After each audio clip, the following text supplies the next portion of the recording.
Hey everyone, I got a 2020 S1000RR here, and today we're going to be pulling out the ECU.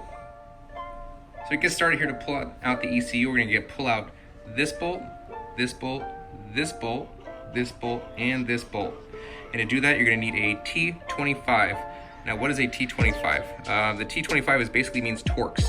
They have a very unique bolt pattern here, and that's not good by an Allen wrench. You just need a T25.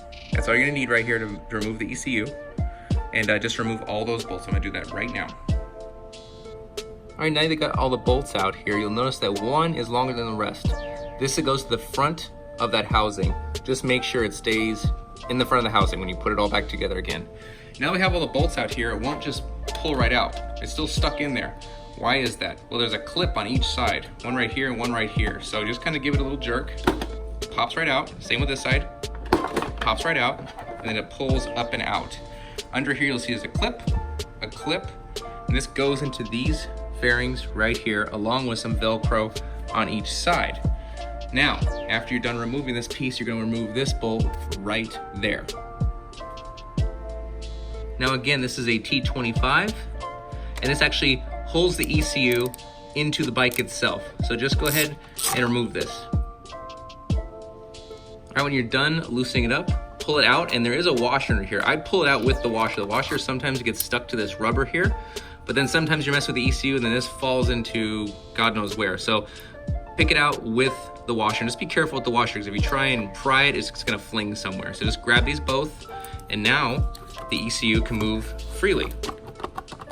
But what we're gonna have to do is remove a couple things here. There's a zip tie here we're gonna remove. And then we're gonna get rid of this sensor right here, remove both of these zip ties, and then we can move this stuff out of the way. There's clips on the side here we need to remove to get the ECU out of here. So I cut this one. Make sure you're very careful when you cut these things to not actually cut the wire itself. And then you're gonna wanna cut this one, this one, and this one. And that should loosen up all these wires right here. And of course, this piece just removes out of there, and we're just gonna remove this sensor. All right, now that you remove the zip ties, the ECU does move freely. There is, however, some stuff underneath it. So you're gonna wanna remove this under here. Just kind of jerk this out of the way. That moves out of the way, we can put that right there. This is fine.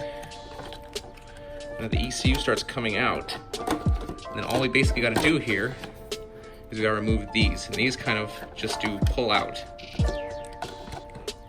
Well, kind of. I need two hands to do this, so let me go ahead and do two hands. There's a tab here, there's a tab here on this side. You pull them both out, and these harnesses will come out. All right, I've now popped these out, clip there and a clip there.